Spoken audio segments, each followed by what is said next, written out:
उसकी क्वालिटी को हम भी उसी के साथ रहते थे। क्या कि जब ये मिला ना तो हमको बनाया गया, जब चेला बनाया गया तो अब मिला ये वो सटाने के लिए दीवार पर। ठीक है, हम क्या किया ना, ऐसा रात को सटाए इसी बात को बात है कि बड़े चलाक की बात दिखा था आपको, को देखा तो बदला भी वो पे लिखा था कि मैं तुमको मिलवाऊंगा, कोई पूछता कि तुम भेज के लेगा। ये भरत जी जान लीजिए, ये धंधा बहुत ज़्यादा चला हुआ धंधा है। ये नहीं है कि वही लोग कह रहे हैं, ऐसा नहीं है। ये बहुत ज़्यादा लोग कह रहे हैं कि मैं मिलवाऊंगा भगवान से, तुमको मैं मिलवाऊंगा, तो मैं स्वर्ग ले जाऊंगा, भगवान से दर्शन कराएंगे। अरे जहाँ हम अपना व्यक्ति का भौतिक शरीर नहीं जाता है, हाँ, वहाँ वो दलाल चला जाएगा साथ में भौतिक शरीर तो जा नहीं रहा है। आदमी के सारे संस्कार छूट जा रहे हैं, कोई संस्कार नहीं साथ में जा रहा है। एक बार हम टीवी में बहुत पहले सीरियल देखे थे, वेद में स्पष्ट बताया गया है, आप अपना भक्ति कीजिए और आपकी भक्ति से प्रसन्न होकर के ईश्वर आपको स्वयं दर्शन देते हैं। हाँ। अच्छा, तो ईश्वर से समझ गए? वो जब हमें तुम्हें खटक खम में सब में है भगवान, सभी जीवों में हूँ, ऊपर जरूर हूँ, तो उनके दूध मार कस्तूरी कुंडल से मेरी झूठे बन। हाँ, नहीं, ठीक बात है। बिना कुल कौन है? आकाश हो रहा है, आकाश हो, आपको क्या आकाश हो रहा है ये समझिए, बताएं। वैसे ये बहुत लोगों का प्रश्न है। हाँ भरत जी, ये जो आपने पूछा है ये बहुत लोगों का प्रश्न है कि आखिर जो है धर्म कर्म करने से क्या फायदा। हाँ, यही ना आपको पूछने का मतलब था। जी जी जी। हाँ, और ईश्वर से मिलने का क्या फायदा, क्या मतलब। हाँ, उनकी जरूरत तो खुद है, बढ़िया कर्म करो, क्योंकि लिखा गया है गीता में कि जैसा कर्म करेगा तैसा फल देगा भगवान। हाँ, ये तो गीता का ज्ञान है, तो गीता का ज्ञान हाँ, नहीं आता है। हाँ, तो फिर कर्म देखो, आज जिनका उजड़ा है उनका घर देखो, वीरेंद्र बार के दिन नहीं हाई मारे चटकल पूरा उनके नाम पर नाम गंगा पूरा नाम जाना चल रहा है, सुभाष रहा और ऐसा मर्द कहीं ना रहना चलिए। हाँ, तो जो कर्म है ना, कर्म के परिणाम यहाँ के संसार के लिए होते हैं।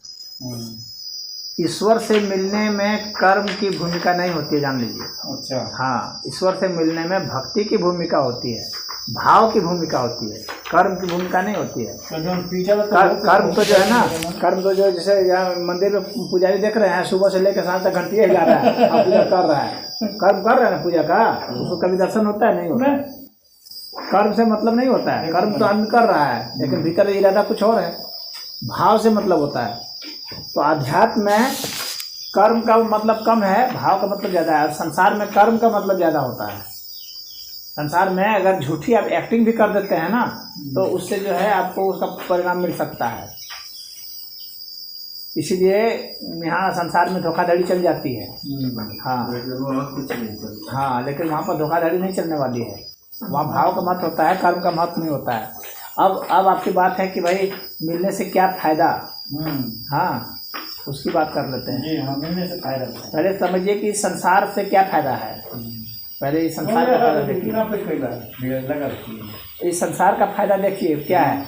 इस संसार में आदमी इतना परिश्रम करता है, अंत में मर जाता है और जीवन भर दुख तकलीफ भी झेलता रहता है, रोता गाता रहता है।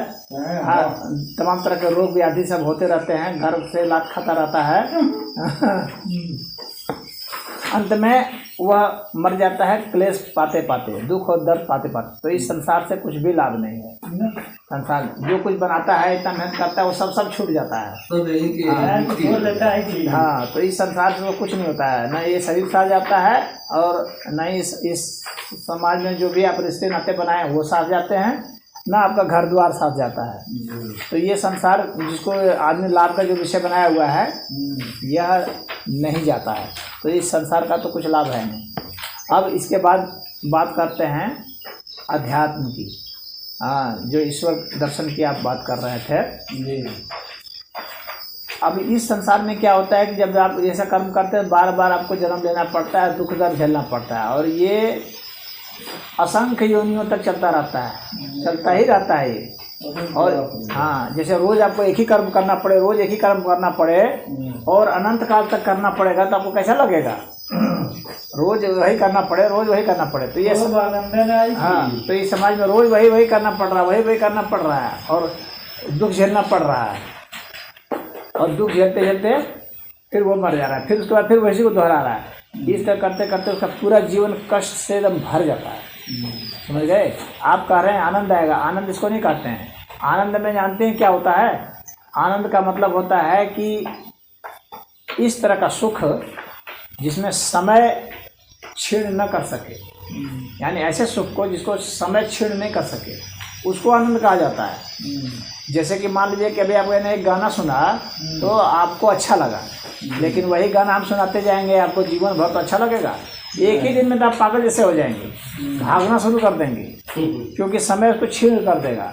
उसी तरह से आपको खाना, मान लीजिए खीर है, खा रहे हैं, बहुत अच्छा लग रहा है, लेकिन आपको खीर हम देते जाएंगे, खिलाते जाएंगे कि खाओ खीर, खाओ खीर, तो अंत में क्या होगा?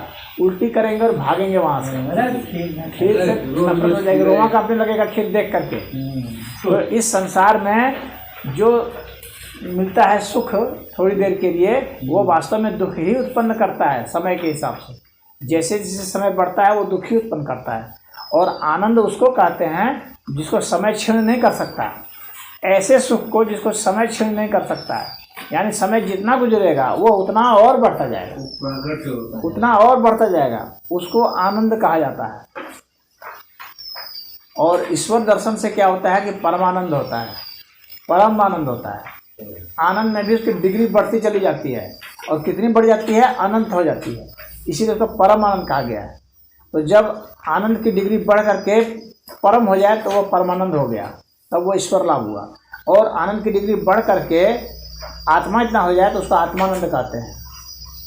परम तो नहीं हुआ है, लेकिन आत्मिक स्तर इतना हो चुका है, लेकिन वे दोनों ही आनंद की कैटेगरी में आते हैं, तो वह आनंद होता है। तो एक लाभ तो वह होता है कि जिसको परम आनंद जिसको चाहिए वह उसमें जाता है, जिसको आत्मानंद चाहिए वह अध्यात्म में जाता है, और संसार के तमाम तरह के दुख दर्द से वह मुक्त हो जाता है, इन प्रकार की योनियों से वह मुक्त हो जाता है, जन्म मरण के चक्र से मुक्त हो जाता है। अच्छा, और इसके अलावा इस समाज में आपको जितना भी तरह का ज्ञान मिल रहा है, ये सारे वे ज्ञान हैं जो कि वास्तव में ज्ञान सिद्ध नहीं होते हैं, अज्ञान सिद्ध होते हैं। तो अगर आप अध्यात्म की ओर बढ़ेंगे तो आपको ज्ञान हो जाएगा, और वह ज्ञान किताब का सिखा हुआ ज्ञान नहीं होगा, वह आपके भीतर से ज्ञान उपजेगा, और आपको स्पष्टता बोध हो जाएगा कि ये घटना इस तरह से क्यों घट रही है, इसके पीछे वास्तविक कारण क्या है, इसका पता चल जाएगा। तो हाँ, तो सत्य का पता चल जाता है, आनंद का पता, आनंद की अनुभूति हो जाती है। तो आनंद की अनुभूति और सत्य की अनुभूति उसको होती है। इन सब कारणों से अध्यात्म की ओर लोग चलते हैं, इन सब कारणों से लोग ईश्वर लाभ चाहते हैं। और ईश्वर को क्या फर्क पड़ता है? आप कह रहे ईश्वर को गरज होगी, ईश्वर को क्यों गरज होगी? उसको कौन जरूरत पड़ रहा है? आप जब खुद अपने में मगन है इसी में, मान लीजिए आप मान, किसी को कष्ट भी अच्छा लग सकता है। उदाहरण के लिए कोई साइकोपाथ होता है, मानसिक बीमारी जो होती है, तो उसको वो अच्छा लग सकता है। जैसे किसी का मर्डर करना किसी को अच्छा लगता है, कुछ लोग ऐसे होते हैं किसी का मर्डर कर रहे हैं, मर्डर करके हंस रहे हैं, तो हाँ, तो अपने पागलपन पर भी कोई हंस सकता है। तो अगर किसी को अपने पागलपन पर हंसी आती है और उसमें खुश है, वो तो रहे, लेकिन कहलाएगा पागल ही वो होगा पागल, इसको कोई ज्ञान नाम की चीज़ नहीं होगी।